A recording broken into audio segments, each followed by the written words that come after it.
एक सुंदर से गांव विजयनगर में दो सगे भाई रहा करते थे। बड़े भाई का नाम था नारायण, जो स्वभाव से अत्यंत बुद्धिमान, समझदार और परिश्रमी था। उसने अपने जीवन में कठिन परिश्रम के बल पर खूब तरक्की की थी। उसका घर साफ सुथरा, सुसज्जित और हर सुख सुविधा से भरपूर था। गांव में उसकी प्रतिष्ठा थी। लोग उसकी बातों को मानते थे और उसे सम्मान की दृष्टि से देखते थे। वहीं दूसरी ओर उसका छोटा भाई मदन था, एकदम विपरीत स्वभाव का। वो आलसी था, काम से जी चुराता था और जिम्मेदारी से हमेशा भागता रहता था। सोचने समझने की शक्ति भी उसमें बहुत कम थी। उसे अपने भविष्य की कोई चिंता नहीं थी। इसी कारण उसकी हालत दिन ब दिन बदतर होती जा रही थी। उसके पास ना अच्छा पहनावा था, ना भरपेट भोजन और ना ही कोई समाज में इज्जत। एक दिन की बात है, मदन अपने फटे हाल कपड़ों में थका हारा अपने बड़े भाई नारायण के घर पहुंचा। उसके चेहरे पर चिंता की लकीरें साफ दिखाई दे रही थी। जैसे ही उसने घर में कदम रखा, बड़े भैया ने उसे बैठने को कहा और पानी लाकर पिलाया। फिर मदन फूट पड़ा, भैया, हम दोनों एक ही माँ बाप की संतान हैं, एक ही खानदान से हैं, लेकिन हमारी किस्मतें इतनी अलग क्यों हैं? आपकी हर बात में सफलता है, हर कार्य में तरक्की है। आपकी गाय दूध देती है और दिन ब दिन तंदुरुस्त होती जाती है, जबकि मेरी गाय एक एक कर मरती जा रही है। आपके घर में अन्न के भंडार भरे रहते हैं और मैं कई रातें भूखा सो जाता हूँ। आपका विवाह हो चुका है और भाभी जी आपके साथ खुश है, जबकि मेरी तो सगाई तक नहीं हुई। गांव की कोई लड़की मेरी ओर देखना भी पसंद नहीं करती। आपका मानसान हर जगह है, लोग आपके पास राय लेने आते हैं, लेकिन मेरी तो सब हंसी उड़ाते हैं, मुझे निकम्मा और बदनसीब कहते हैं। भैया, ये कैसा न्याय है? क्या भगवान ने मुझे यूं ही तड़पने के लिए पैदा किया है? ये कहकर मदन की आंखें भर आई और वो सुबकने लगा। नारायण ने प्यार से अपने छोटे भाई को कंधे से लगाया और बोला, पगले, ये सब भाग्य का खेल है। सुख और दुख तो ऊपर वाला लिखकर भेजता है, लेकिन हाँ, तू मेरी बात मानेगा तो शायद तेरे जीवन में कुछ बदलाव आ सकता है। अगर तू सच में अपने जीवन को सुधारना चाहता है तो तुझे एक कार्य करना होगा। मदन ने उत्सुकता से पूछा, क्या करना होगा भैया? नारायण ने गंभीर स्वर में कहा, पुष्कर नगर के पास एक घना जंगल है। उस जंगल के भीतर हमारे कुल गुरु रहते हैं। उन्होंने वहां एक कुटिया बनाकर तपस्या और साधना का जीवन अपना लिया है। वे बहुत ज्ञानी और दूरदर्शी हैं। मुझे पूरा विश्वास है कि यदि तू उनके पास जाकर अपने जीवन की पीड़ा कहेगा तो वे कोई ना कोई समाधान अवश्य बताएंगे। मदन की आंखों में आशा की किरण चमक उठी। वो तपाक से बोला, भैया, आपने आज मेरी उम्मीद जगा दी। अब मैं और विलंब नहीं करूंगा। मैं आज ही पुष्कर की ओर रवाना होता हूं और उस जंगल में जाकर अपने गुरुदेव से मिलता हूं। आपका बहुत बहुत धन्यवाद भैया, मदन ने विनम्रता से कहा और बड़े भाई के चरणों को छूकर आशीर्वाद लिया। भाई से मिले प्रेम, मार्गदर्शन और उम्मीद की किरण पाकर उसके भीतर एक नया उत्साह भर गया। उसी उत्साह और विश्वास के साथ मदन ने अपने कुल गुरु से मिलने की ठान ली। वो कुछ पुराने कपड़े, एक लोटा पानी और रोटियों की पोटली लेकर सफर पर निकल पड़ा। उसका मन डरा हुआ भी था, लेकिन आशा की लौ उसके भीतर जल रही थी। लगातार 2-3 दिन तक वो धूप, धूल और कांटों से भरे रास्तों से गुजरता रहा। रास्ते में उसे कई बार भूख लगी, प्यास लगी, लेकिन उसने हार नहीं मानी।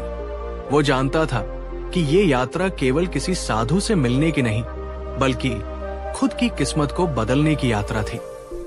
आखिरकार तीसरे दिन दोपहर के समय वो पुष्कर नगर के निकट उस घने जंगल में पहुंचा, जिसका उल्लेख उसके भाई ने किया था। हर तरफ पेड़ों की घनी छाव और चिड़ियों की चहचहाट थी। वो कुछ समय तक जंगल में भटकता रहा।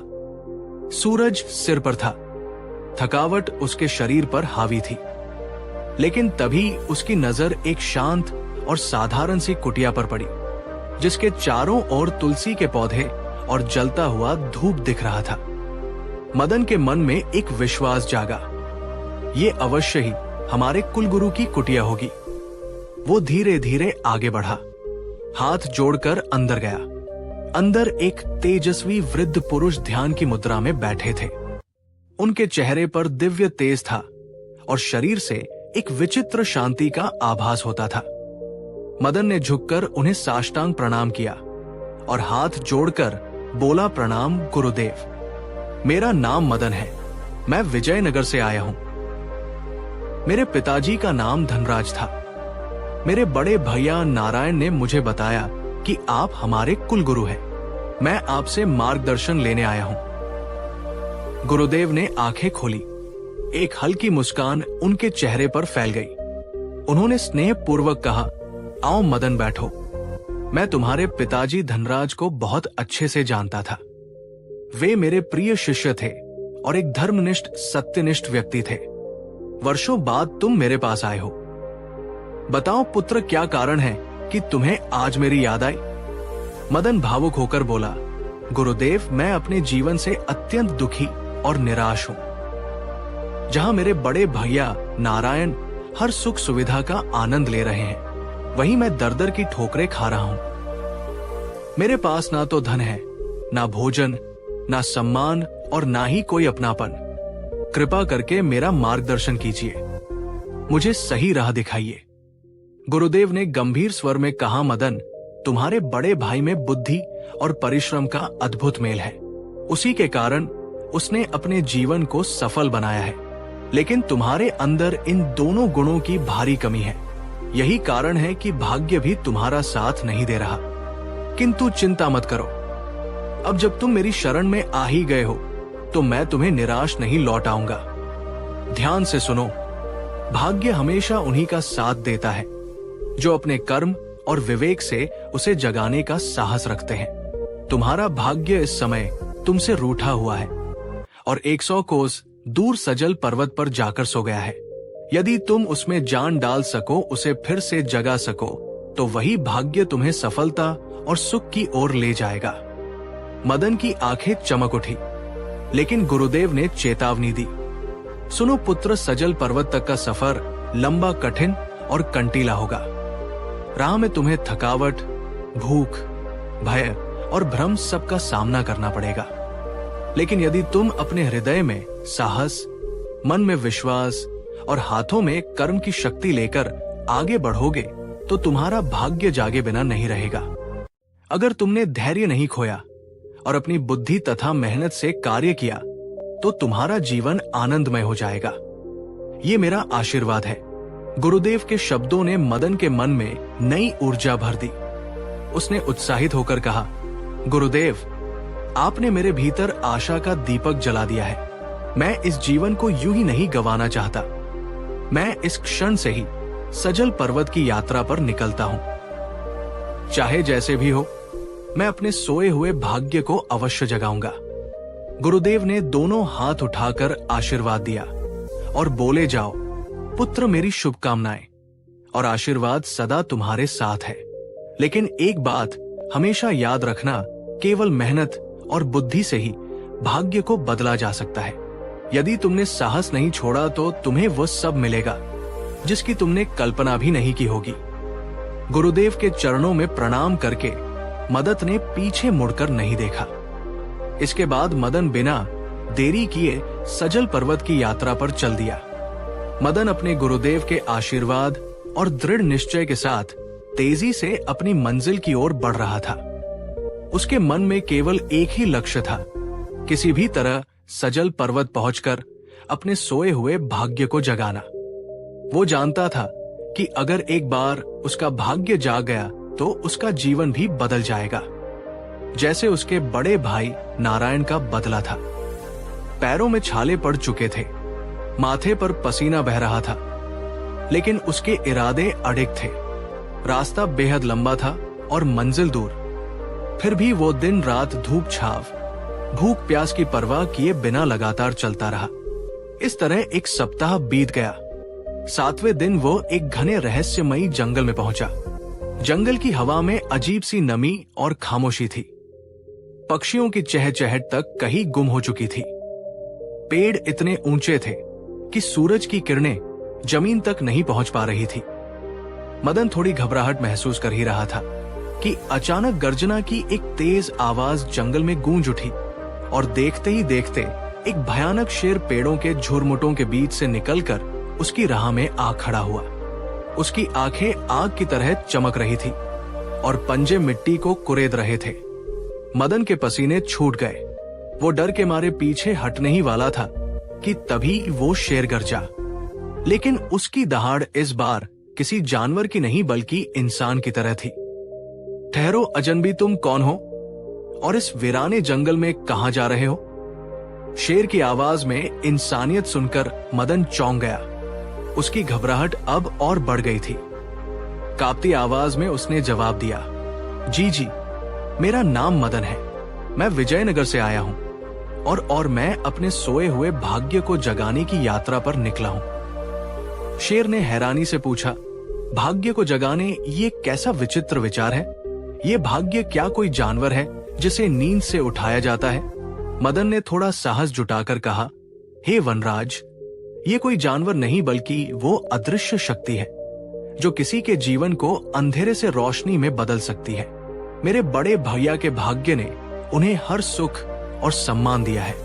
मैं भी उसी शक्ति को जगाने निकला हूं ताकि मेरा जीवन भी सुधर सके। शेर कुछ क्षण सोच में पड़ा और फिर बोला, अच्छा, अगर सच में ऐसा है तो मेरी भी एक विनती सुनो। जब तुम अपने भाग्य से मिलो या उसे जगाओ तो उससे जरूर पूछना कि मेरे दांतों का ये असहनीय दर्द कैसे दूर हो सकता है। मैं वर्षों से इस पीड़ा को झेल रहा हूं। ना जाने कितनी जड़ी बूटियां खाई, कितने वैद्यों के नुस्खे आजमाए, लेकिन कुछ असर नहीं हुआ। अब तो मेरी हालत यह है कि मैं शिकार तक नहीं कर पाता। भूखा रहना मेरी मजबूरी बन गई है। फिर उसकी आवाज कठोर हो गई, अगर तुमने इस बात का वचन नहीं दिया तो मैं तुम्हें यही खत्म कर दूंगा। मदन की रूह कांप गई। वो पहले से ही थका और डरा हुआ था। शेर की बातों ने उसकी सांसें रोक दी थी, लेकिन उसने बड़ी मुश्किल से खुद को संभाला और हाथ जोड़कर बोला, है वनराज, मैं आपको वचन देता हूं, अगर मुझे मेरे भाग्य से मिलने का अवसर मिला तो मैं अवश्य ही आपके दांतों के दर्द का कारण और उसका उपाय जानने की कोशिश करूंगा। अगर कोई दवा या जड़ी बूटी मिली तो मैं लौटकर उसे आपके पास लाऊंगा। शेर ने कुछ क्षण मदन को घूरा, फिर गंभीर स्वर में कहा, ठीक है, जा सकता है, लेकिन वचन मत भूलना। अगर वचन तोड़ा तो याद रखना, ये जंगल तुझे वापस नहीं जाने देगा। इतना कहकर शेर धीरे धीरे पीछे मुड़ा और जंगल की गहराइयों में लुप्त हो गया। मदन ने मन ही मन भगवान को धन्यवाद दिया। हे प्रभु, आपने आज मेरी जान बचाई। मैं वचन जरूर निभाऊंगा। इसके बाद वो दोबारा अपने सफर पर निकल पड़ा। लगातार 3-4 दिन की यात्रा के बाद जब उसका शरीर थक चुका था और मन थोड़ा भारी हो गया था तो वो एक गांव के किनारे से गुजरा। दोपहर का समय था। गर्मी अपनी चरम सीमा पर थी। सूरज आग उगल रहा था। ऐसे समय में उसकी नजर एक खेत पर पड़ी जहां एक किसान, उसकी पत्नी और एक किशोरी लड़की जमीन पर बैठे रो रहे थे। मदन ये दृश्य देखकर हैरान रह गया। उसके मन में सवाल उठा, अरे ये कौन लोग हैं जो इतनी कड़ी धूप में तपती जमीन पर बैठकर आंसू बहा रहे हैं? इनका दुख इतना गहरा क्या हो सकता है कि ये खेत में बैठकर भी रो रहे हैं? मुझे अवश्य जाकर मालूम करना चाहिए। मदन खेत के किनारे बैठी उस दुखी परिवार की ओर धीरे धीरे बढ़ा। उनके चेहरे की उदासी और आंखों से बहते आंसू उसे भीतर तक झोर रहे थे। उसने पास जाकर बड़ी विनम्रता से पूछा, का आप लोग कौन हैं और इस तपती दोपहर में धूप की परवाह किए बिना यहाँ खेत में बैठकर रो क्यों रहे हैं? क्या आप पर कोई मुसीबत आ पड़ी है? क्या मैं किसी प्रकार आपकी मदद कर सकता हूँ? किसान ने ऊपर देखा। उसकी आंखों में निराशा और थकान थी। उसने ठंडी सांस भरते हुए कहा, अरे भाई, हमारी परेशानी जानकर भी तुम क्या कर लोगे? तुम अपना रास्ता लो बेटा और हमें हमारे हाल पर छोड़ दो। अब तो ऐसा लगता है कि खुद भगवान भी हमारी मदद नहीं कर पाएंगे। किसान की बातों से साफ झलक रहा था कि उसका दिल टूटा हुआ है और उम्मीद की आखिरी किरण भी बुझ चुकी है। मदन ने करुणा भरे स्वर में कहा, "का इतनी मायूसी क्यों? कम से कम मुझे अपना दुख तो बताइए। हो सकता है ईश्वर ने मुझे ही आपके जीवन में कोई मदद करने के लिए भेजा हो। कौन जाने मैं आपके किसी काम आ जाऊं।"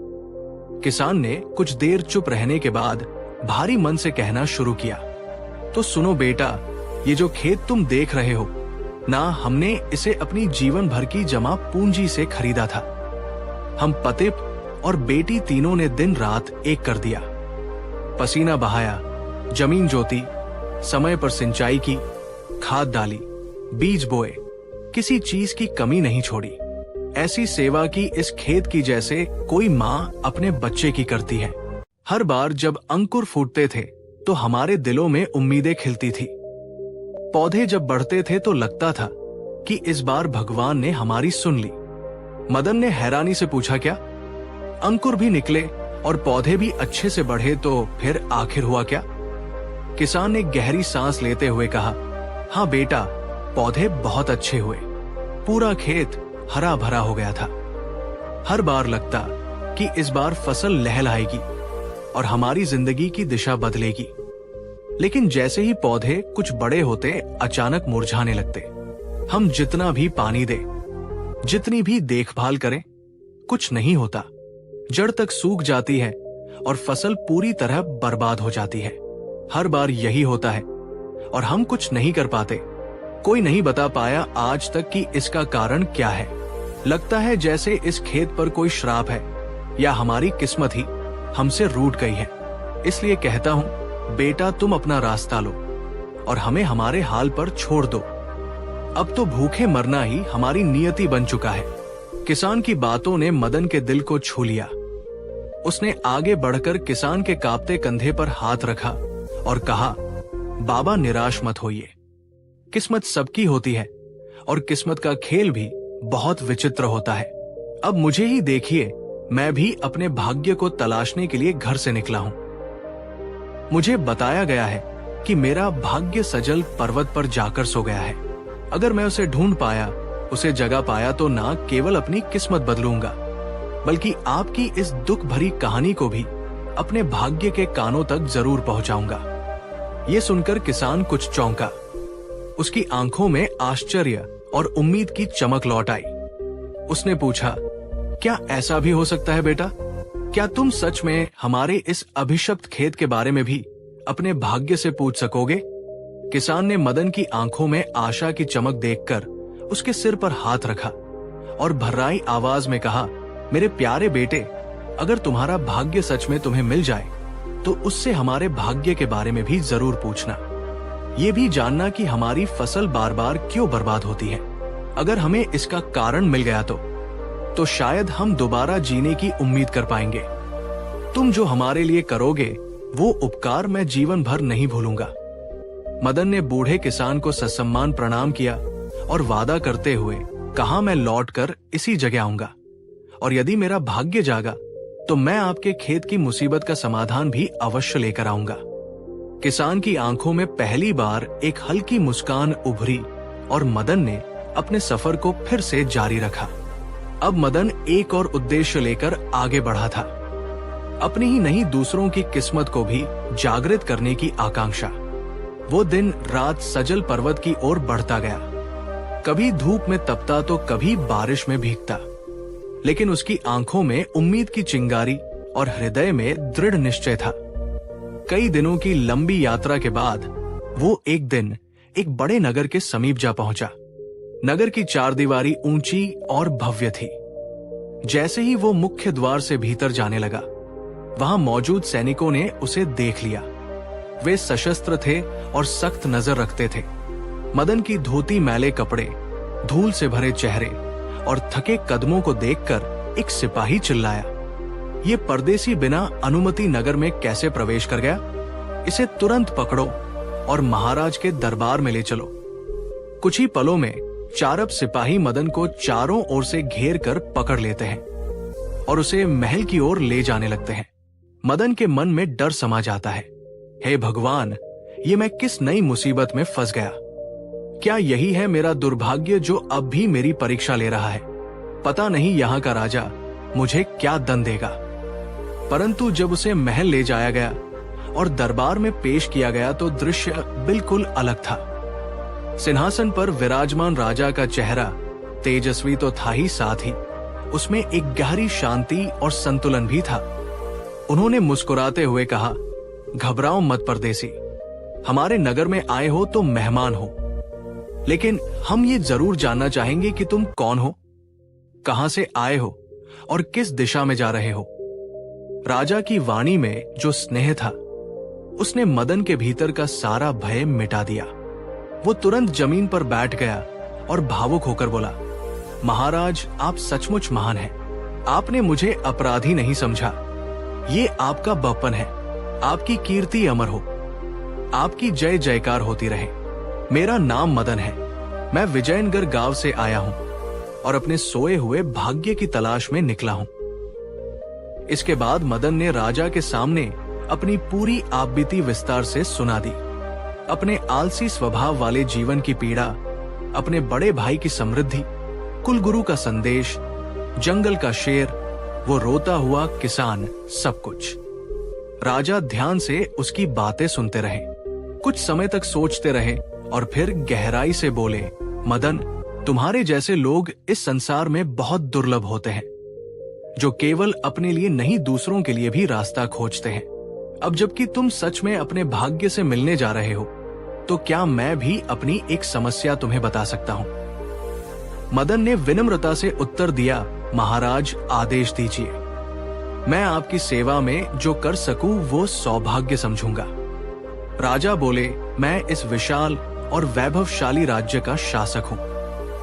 चारों ओर मेरे नाम की गूंज है। सोने के महलों में रहता हूं, सेवकों की कमी नहीं, लेकिन फिर भी मेरे मन को शांति नहीं मिलती। मेरा हृदय हमेशा किसी अनजाने भय से घिरा रहता है। कोई स्पष्ट कारण नहीं, लेकिन ये बेचैनी दिन ब दिन बढ़ती जा रही है।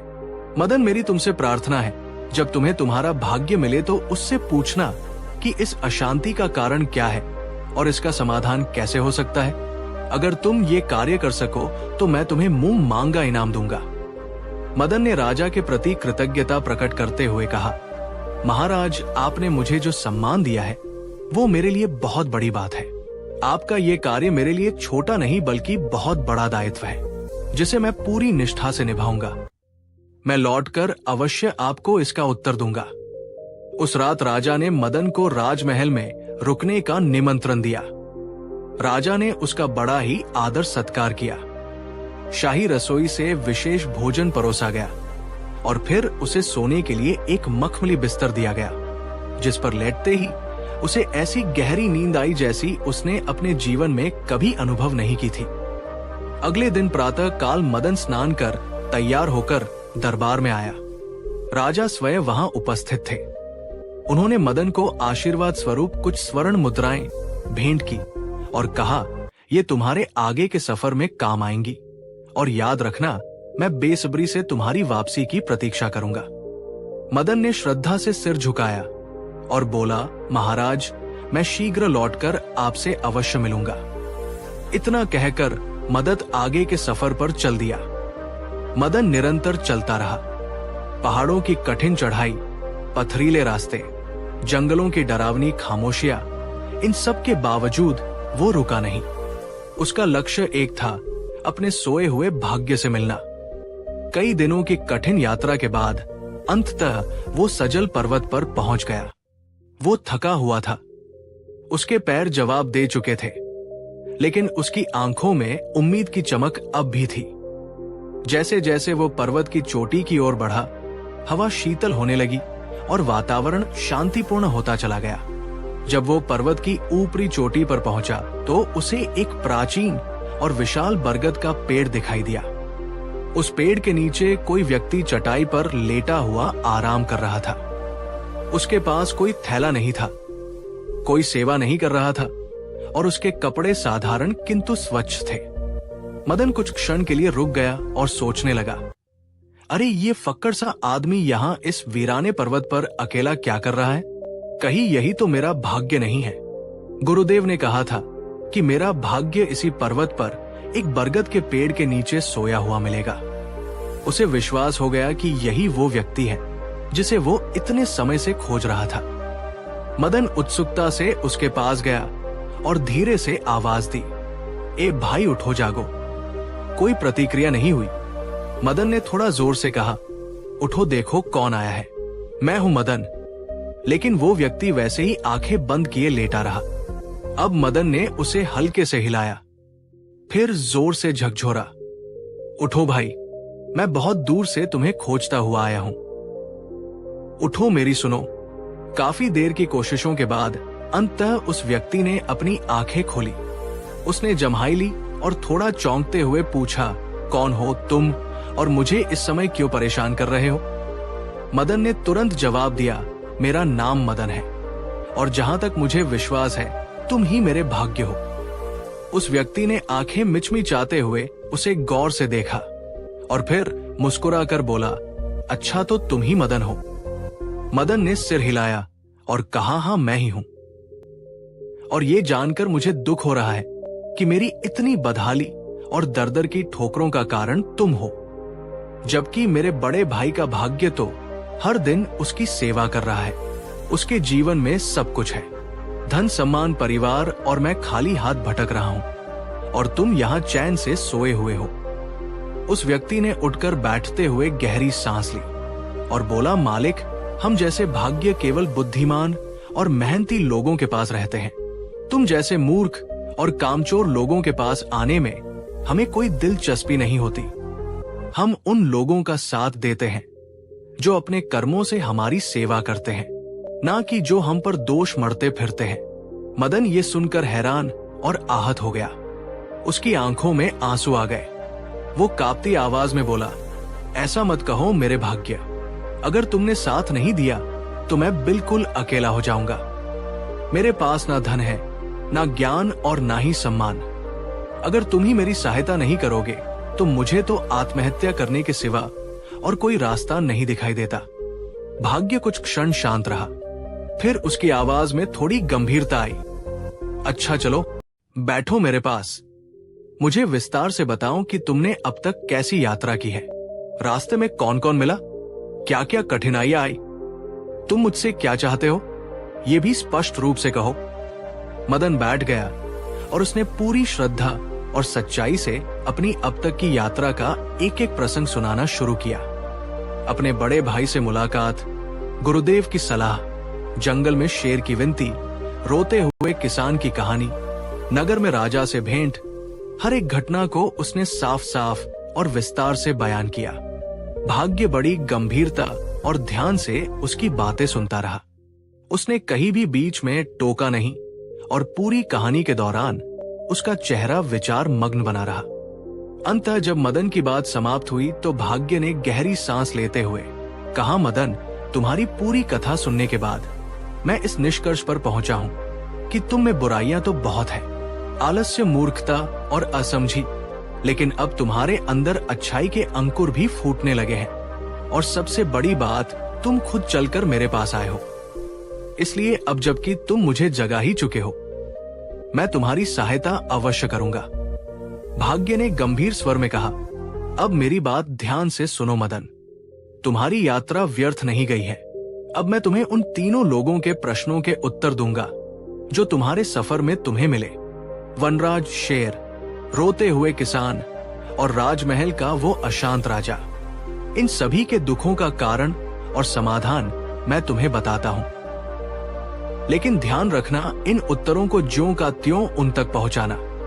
कोई भी बात मत बदलना और ना ही अपनी तरफ से कोई जोड़ घटाव करना। इसके बाद भाग्य ने विस्तार से हर समस्या का समाधान समझाया, कभी गंभीरता से तो कभी ठिठोली में और कभी फुसफुसाकर। आखिर में वो बोला, अब तुम घर जाओ और जैसा मैंने कहा है वैसा ही करना। जल्दी ही मैं तुम्हारा साथ दूंगा, लेकिन याद रखना, तुम्हारे जैसे मूर्ख और आलसी लोगों को मेरा साथ बहुत कठिनाई से नसीब होता है। अगर तुम्हें ये अवसर मिल गया है तो इसे व्यर्थ मत जाने देना। अपनी नासमझी या हड़बड़ी में ये मौका गंवा दिया तो जीवन भर पछताना पड़ेगा। ये कहते ही वो व्यक्ति जो वास्तव में मदन का भाग्य था, दोबारा बरगद के पेड़ के नीचे लेट गया और गहरी नींद में चला गया। मदन अवाक रह गया। वो सोच में डूब गया। अरे ये क्या हुआ? ये तो फिर से पलक झपकते ही सो गया। मैंने तो अभी तक अपने भविष्य के बारे में कुछ भी नहीं पूछा था। मदन हड़बड़ाकर फिर से भाग्य को जगाने लगा। उठो भाई, अभी तो मुझे तुमसे और भी बहुत कुछ पूछना है। उठो मेरे प्यारे भाग्य, मेरे जीवन का रास्ता अभी भी अधूरा है। लेकिन इस बार लाख कोशिशों के बावजूद भाग्य नहीं जागा। मदन उसे झकझोरता रहा, पुकारता रहा, लेकिन वो पहले से भी गहरी नींद में डूब चुका था।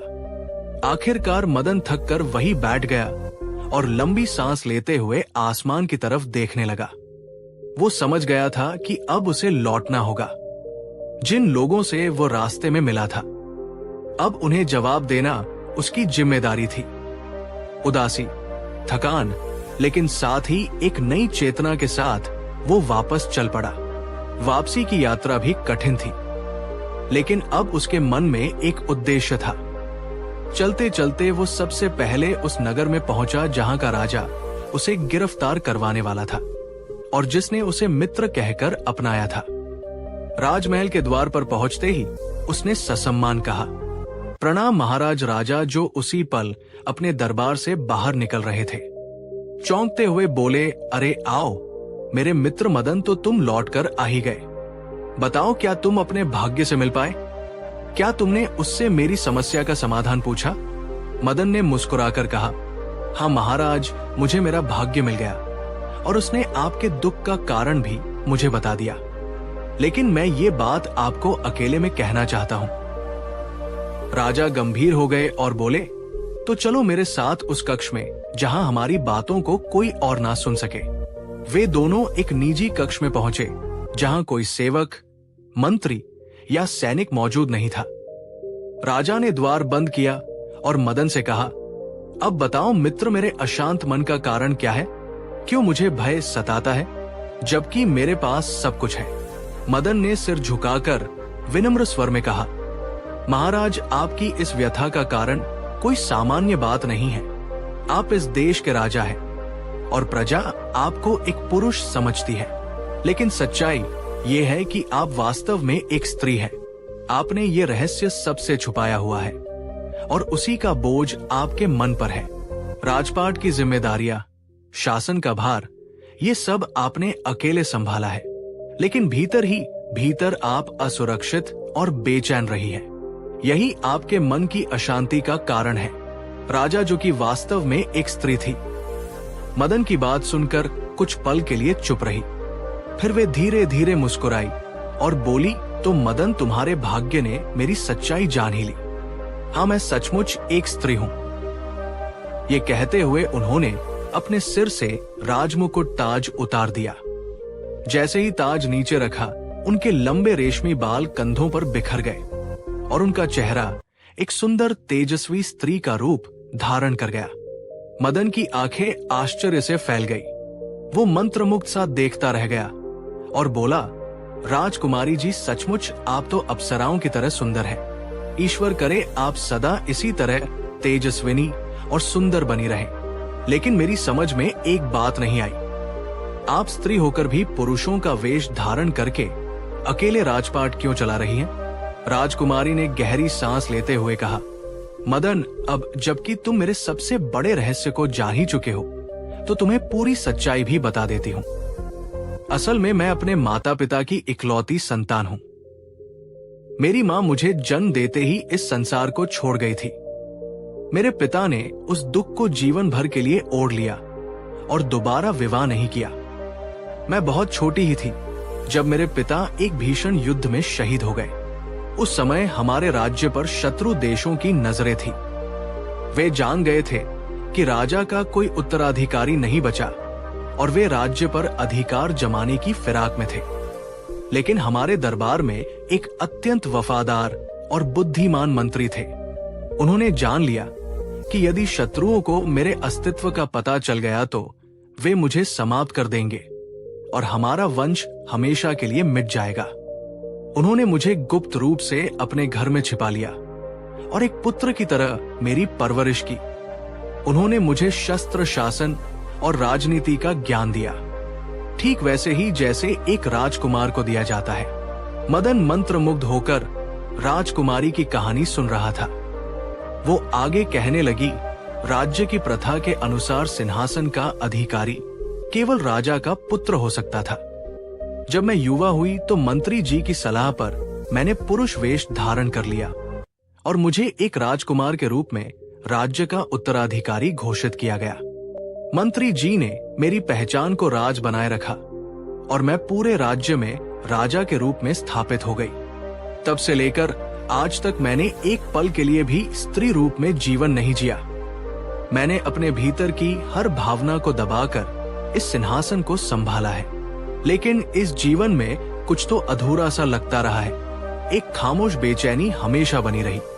फिर उसने मुस्कुराकर मदन से पूछा, अब तुम ये बताओ, तुम्हारे भाग्य ने मुझे इस दुख से मुक्ति पाने का क्या उपाय बताया है? मदन ने नजरें झुकाते हुए शांत स्वर में कहा, राजकुमारी जी, मेरे भाग्य ने कहा है कि यदि आप अपने जीवन को सच्चे सुख से भरना चाहती हैं, तो आपको एक योग्य, समझदार और सच्चे जीवन साथी की तलाश करनी चाहिए। आप विवाह कीजिए, एक ऐसा पति जो आपके साथ राजकाज में भी कंधे से कंधा मिलाकर चले और निजी जीवन में आपको अपनत्व और सल दे। तभी आपका मन स्थिर होगा और जीवन की अधूरी पीड़ा भी दूर हो जाएगी। राजकुमारी ये सुनकर थोड़ी देर तक चुप रही। फिर वो धीरे से बोली, मदन, तुम पहले व्यक्ति हो जिसने मेरे इस रहस्य को जाना और फिर भी मुझे सम्मान से देखा। तुम में मुझे वह सच्चाई और सरलता दिखती है जो मैं वर्षों से खोज रही थी। इसलिए मैं तुमसे एक प्रस्ताव रखना चाहती हूं। क्यों ना तुम ही मेरे जीवन साथी बन जाओ। मैं तुमसे विवाह करना चाहती हूं ताकि हम दोनों मिलकर इस राज्य को और जीवन को संभालें। तुम राजा बनोगे और मैं तुम्हारी रानी। मदन ये सुनकर स्तब्ध रह गया। वो अचंभित और थोड़ा असहज भी हो गया। उसने झिझकते हुए कहा, नहीं राजकुमारी जी, मैं आपके इस प्रस्ताव को स्वीकार नहीं कर सकता।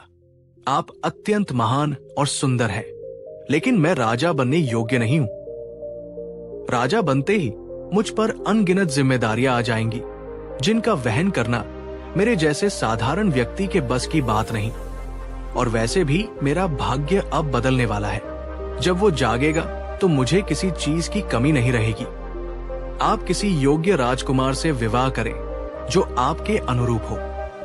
राजकुमारी थोड़ी देर तक उसे देखती रही, फिर हल्की सी मुस्कान के साथ बोली, ठीक है मदन, ये तुम्हारा निर्णय है, लेकिन सोच लो, यदि तुम मुझसे विवाह करते तो तुम्हारा भाग्य अभी और यही बदल जाता। तुम ऐश्वर्य और प्रतिष्ठा के साथ जीवन बिता सकते थे। मदन ने नजरें झुकाते हुए दृढ़ स्वर में कहा, क्षमा करे देवी, लेकिन मैं इस मार्ग को नहीं चुन सकता। इसके बाद मदन ने विनम्रता से विदा ली। राजकुमारी ने उसे विदा तो किया, लेकिन मन में एक विचार घूम रहा था। ये व्यक्ति चला तो गया, लेकिन कितना मूर्ख है। मैं किसी योग्य राजकुमार से विवाह कर ही लूंगी, पर ये एक दिन जरूर अपनी नासमझी पर पछताएगा। राजमहल से निकलने के बाद मदन उसी रास्ते से वापस चल पड़ा। चलते चलते कुछ ही दिनों में वह फिर उस स्थान पर पहुंचा जहां एक गरीब किसान अपने खेत में बैठकर दुखी मन से आंसू बहा रहा था। मदन को देखकर किसान प्रसन्नता से चिल्लाया, अरे बेटा मदन, तुम लौट आए। मैं तो कब से तुम्हारा इंतजार कर रहा था। बताओ, क्या तुम्हारी मुलाकात सचमुच अपने भाग्य से हुई? क्या उसने मेरी फसल की बर्बादी का कारण भी बताया? मदन मुस्कुराया और बोला, हाँ बाबा, मेरी मुलाकात मेरे भाग्य से हो गई थी और उसने आपकी समस्या का भी कारण मुझे बताया है। बूढ़ा किसान आशा से भरकर बोला, तो फिर देर मत करो बेटा, जल्दी से बताओ कि मेरी फसल के बार बार बर्बाद होने का क्या कारण है। मदन ने किसान की आंखों में झांकते हुए शांत स्वर में कहा, काका, आपके खेत में जो बार बार फसल नष्ट हो जाती है, उसका कारण बेहद चौंकाने वाला है। दरअसल कई वर्षों पहले इस जमीन के बीचों बीच एक धनी सेठ ने डाकुओं के डर से 40 घड़ों में भरकर सोने के सिक्के गाड़ दिए थे। यही कारण है कि उस जगह की मिट्टी अपनी उपजाऊ शक्ति खो चुकी है। जब तक वो घड़े मिट्टी से बाहर नहीं निकाले जाएंगे, तब तक वहां कोई भी फसल नहीं उग पाएगी। किसान चौंकते हुए बोला, क्या सचमुच बेटा? क्या ऐसा भी हो सकता है? ये तो कोई चमत्कार लग रहा है। मदन मुस्कुराकर बोला, हाँ काका, ये बात मेरे भाग्य ने मुझे बताई है। आप बस जमीन को खुदवाइए, आपको खजाने के सारे घड़े मिल जाएंगे और उसके बाद आपकी जमीन फिर से पहले जैसी उपजाऊ बन जाएगी। आप इस इलाके के सबसे अमीर और सुखी किसान बन जाएंगे। किसान की आंखों में चमक आ गई। उसने तुरंत मदन का हाथ पकड़ते हुए कहा, बेटा, तुमने तो आज हमें एक नई जिंदगी दे दी। तुम कैसे इस तरह खाली हाथ जा सकते हो? तुम हमारे लिए किसी देवदूत से कम नहीं हो। इसलिए मैं तुमसे विनती करता हूं कि कुछ दिन हमारे साथ यही रहो। खुदाई में हमारी मदद करो और जो भी खजाना निकलेगा उसका आधा तुम्हारा होगा। इतना ही नहीं, मेरी एक ही बेटी है जो ना केवल सुंदर है बल्कि गुणों में भी किसी से कम नहीं। मैं चाहता हूं कि तुम्हारा विवाह उसी से कर दूं। फिर तुम इसी गांव में हमारे साथ रहो और सुख से जीवन बिताओ। किसान का प्रस्ताव सुनकर मदन कुछ क्षणों तक सोच में पड़ गया। उसे किसान का सच्चा अपनापन और बेटी की सादगी बहुत भली लगी, लेकिन वो तुरंत संभलते हुए बोला, काका, आप बहुत ही नेक दिल इंसान हैं और आपकी बेटी भी अत्यंत सुंदर है, परंतु मैं आपका ये प्रस्ताव स्वीकार नहीं कर सकता। मुझे ना तो ये खजाना चाहिए और ना ही ये विवाह, क्योंकि मुझे यकीन है कि अब मेरे भाग्य का सूरज उगने ही वाला है।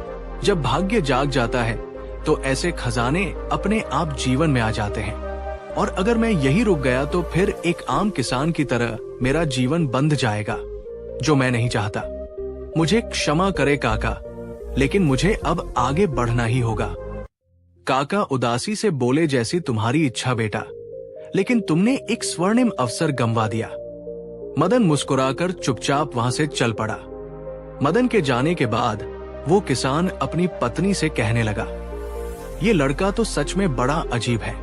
इतना खजाना और मेरी बेटी का साथ, सब कुछ उसके कदमों में था, लेकिन उसने सब कुछ ठुकरा दिया। मुझे तो लगता है ये कोई महामूर्ख ही होगा, वरना कोई ऐसा करता भला।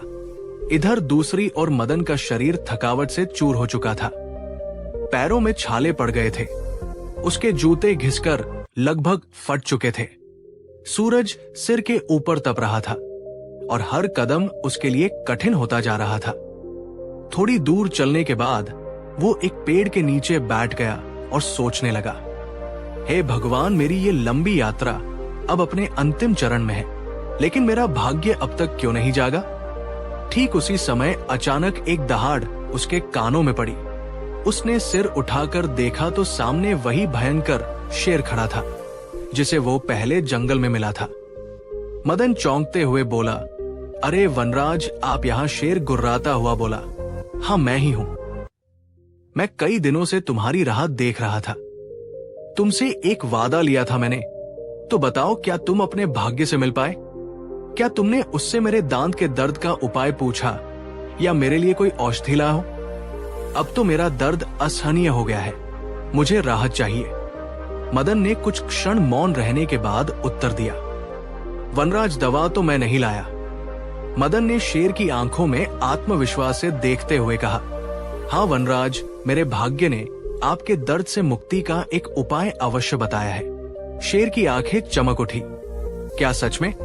तो फिर मेरे मित्र, कृपा करके वो उपाय जल्दी से बताओ। यदि तुमने मुझे इस तकलीफ से राहत दिला दी तो बदले में मैं तुम्हें एक ऐसी अद्भुत वस्तु दूंगा कि तुम्हारा पूरा जीवन सुख, शांति और विलासिता में बीतेगा। तुम्हें फिर कभी हाथ पैर हिलाने की भी जरूरत नहीं पड़ेगी। मदन मुस्कुराया और बोला, वनराज, मुझे आपके उपकार के बदले में कुछ नहीं चाहिए, क्योंकि मेरा भाग्य अब जागने ही वाला है। मैं अब किसी इनाम या सुविधा की तलाश में नहीं हूं। अब आप उपाय सुनिए। मेरे भाग्य ने कहा है कि अगर आप किसी दुनिया के सबसे मूर्ख आदमी का भेजा खा लें, तो आपका दांतों का दर्द हमेशा के लिए ठीक हो जाएगा। शेर ने खुशी से गर्दन हिलाई और बोला, बहुत अच्छा मित्र, ये उपाय बड़ा रोचक है। अब मैं दुनिया के सबसे मूर्ख इंसान की तलाश में निकलूंगा। क्या तुम मेरी इस खोज में मेरी मदद करोगे? मदन बोला, अगर आप कहें तो मैं अवश्य आपकी सहायता करूंगा। शेर ने कहा, तो चलो फिर मेरे साथ। हम दोनों मिलकर ऐसे मूर्ख इंसान की खोज करते हैं। लेकिन मित्र, ये यात्रा लंबी है, रास्ता कट जाए, इसलिए तुम कोई रोचक कहानी या किस्सा सुना दो। मदन ने थोड़ा सकुचाते हुए कहा, वनराज, मुझे कोई किस्सा या कहानी तो नहीं आती, लेकिन मैं ये जरूर बता सकता हूं कि मैं किस यात्रा से गुजरा, किन किन लोगों से मिला और क्या क्या अनुभव मुझे मिले। शेर बोला, तो फिर वही सुना दो, मैं ध्यान से सुनूंगा। फिर मदन ने बड़े उत्साह और भाव के साथ शेर को अपनी पूरी यात्रा सुनाई। कैसे वो अपने बड़े भाई की सलाह पर गुरुदेव से मिलने गया, कैसे सजल पर्वत पर जाकर बरगद के पेड़ के नीचे अपने भाग्य से मिला, राजमहल में राजा के वेश में छुपी हुई राजकुमारी से उसका सामना हुआ, किस तरह एक गरीब किसान की पीड़ा को समझा और उसके खेत में गढ़े खजाने का रहस्य जाना, और कैसे उसने सबको मदद का वचन दिया, लेकिन हर बार अपने हिस्से का भाग्य लेने से इनकार कर दिया। मदन ने हर बात दिल से शेर को सुनाई। उसकी सादगी और ईमानदारी झलक रही थी। शेर शांत होकर उसकी पूरी बात सुनता रहा और फिर उसकी आंखों में एक अजीब सी चमक आ गई। वो कुछ सोचने लगा और फिर मन ही मन मुस्कुराया।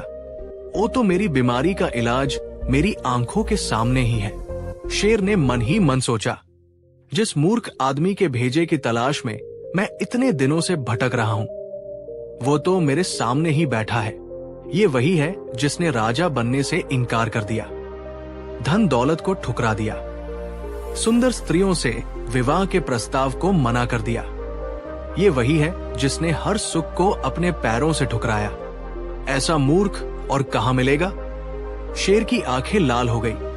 उसने गरजते हुए मदन की ओर देखा। मदन चौंक गया। क्या हुआ वनराज, आप इस तरह मुझे क्यों देख रहे हैं?